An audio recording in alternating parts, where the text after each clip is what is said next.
National geospatial intelligence ഏജൻസിയിൽ നിന്നുള്ള ഒരു രഹസ്യരേഖ അനുസരിച്ച് ചൈനീസ് സൈന്യം തായ്വാന് ചുറ്റുമുള്ള അമേരിക്കൻ യുദ്ധക്കപ്പലുകളും സൈനിക താവളങ്ങളും ലക്ഷ്യമിടാൻ സഹായിക്കുന്ന സാങ്കേതിക മുന്നേറ്റങ്ങൾ നിർമ്മിക്കുന്നു എന്ന് 2023 ഡിസംബർ 18 വാഷിംഗ്ടൺ പോസ്റ്റ് റിപ്പോർട്ട് ചെയ്തിരുന്നു. ഷാങ്ഹായിൽ നിന്നും ഏകദേശം 350 മൈലിനുള്ളിൽ കിഴക്കൻ ചൈനയിലെ ഒരു എയർബേസിൽ 2 WZ-8 റോക്കറ്റ് പ്രൊപ്പൽഡ് രഹസ്യാന്വേഷണ ഡ്രോണുകൾ കാണിക്കുന്ന ഓഗസ്റ്റ് 9 സാറ്റലൈറ്റ് ഇമേജറികളും ഈ ഡോക്യുമെന്റിൽ ഉൾപ്പെടുത്തിയിട്ടുണ്ട്.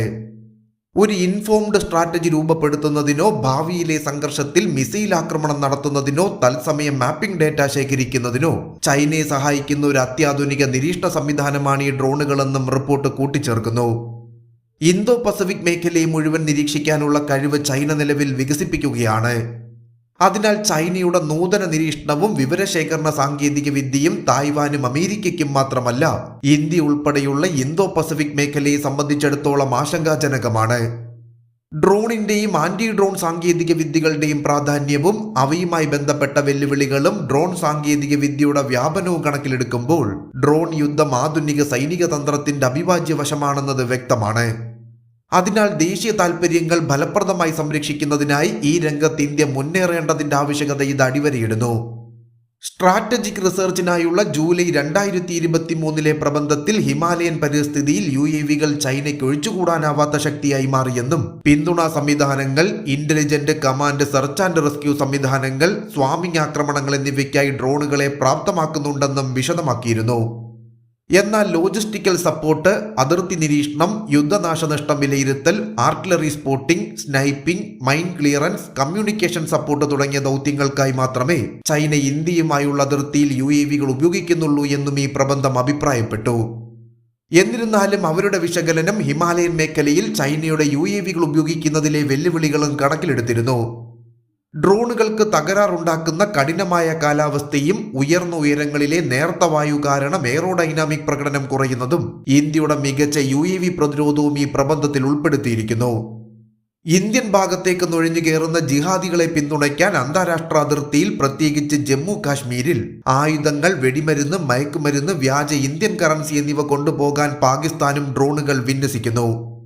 ഇന്ത്യ വിരുദ്ധ പാകിസ്ഥാൻ ഡ്രോൺ ശൃംഖല വിപുലമായതിനാലും പാകിസ്ഥാൻ ഡ്രോണുകൾ ഉപേക്ഷിച്ച വസ്തുക്കളുടെ വ്യാപനം ഇല്ലാതാക്കുന്നതിനും അതിർത്തിയുടെ ഇന്ത്യൻ ഭാഗത്ത് സുരക്ഷാ സേന നിരവധി പ്രതിരോധ മാർഗങ്ങൾ സ്വീകരിച്ചിട്ടുണ്ട്.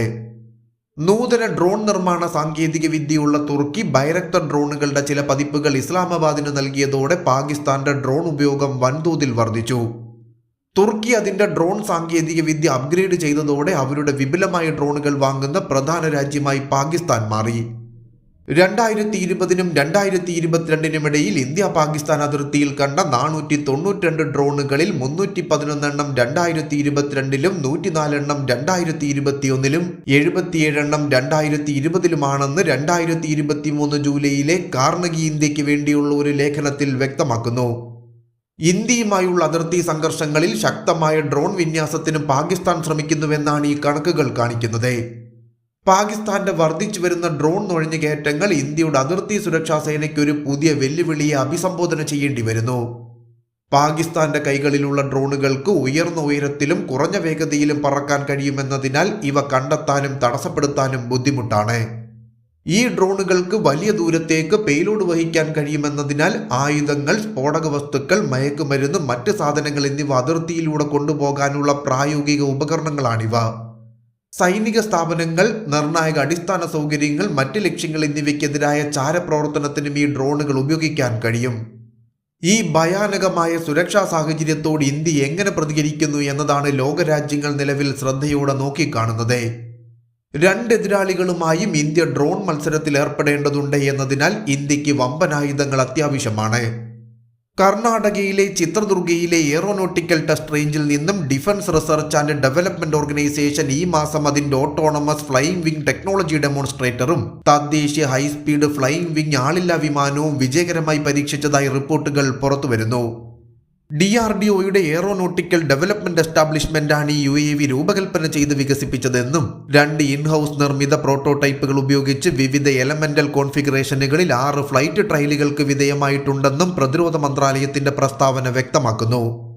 ഈ UAVയുടെ ഓട്ടോണമസ് ലാൻഡിംഗ്, സർവേയുടെ കോർഡിനേറ്റുകളോടെ ഏത് റൺവേയിൽ നിന്നും ടേക്ക് ഓഫും ലാൻഡിംഗും അനുവദിക്കുന്ന ഒരു മികച്ച ശേഷിയും ഈ ഡ്രോൺ പ്രദർശിപ്പിച്ചുവെന്നും ഡിസംബർ 15 പ്രസ്താവന പരാമർശിക്കുന്നു.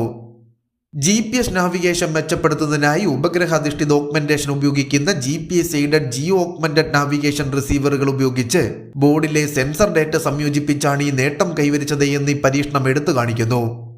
വിജയകരമായ 7ാമത്തെ ഫ്ലൈറ്റ് ലക്ഷ്യമാക്കി അന്തിമ കോൺഫിഗറേഷനിൽ ഏവിയോണിക് സംവിധാനങ്ങൾ, സംയോജനം, ഫ്ലൈറ്റ് ഓപ്പറേഷനുകൾ എന്നിവ ഒപ്റ്റിമൈസ് ചെയ്തതായി പ്രോജക്റ്റിന് പിന്നിലെ ഗവേഷണ സംഘം സൂചിപ്പിക്കുന്നു.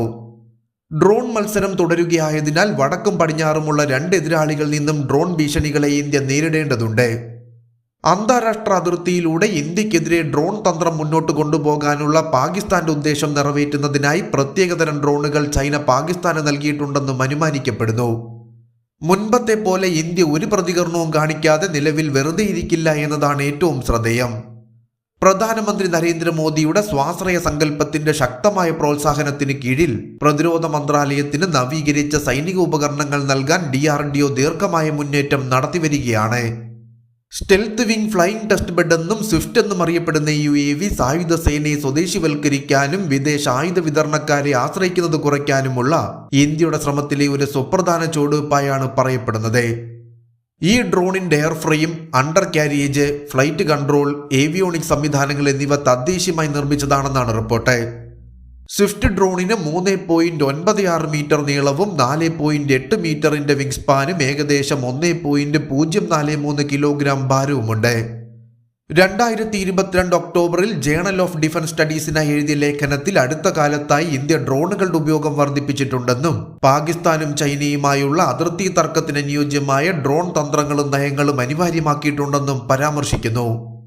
2023 മെയ് മാസത്തിൽ വിവേകാനന്ദ ഇന്റർനാഷണൽ ഫൗണ്ടേഷന് വേണ്ടിയുള്ള ഒരു പേപ്പറിൽ കോളമിസ്റ്റ് ഹർഷിണി നാഗ് ആക്രമണപരവും പ്രതിരോധപരവുമായ ഡ്രോൺ സാങ്കേതിക വിദ്യ ഇന്ത്യയുടെ സുരക്ഷയ്ക്ക് നിർണായകമാണെന്ന് ഊന്നി പറഞ്ഞിരുന്നു.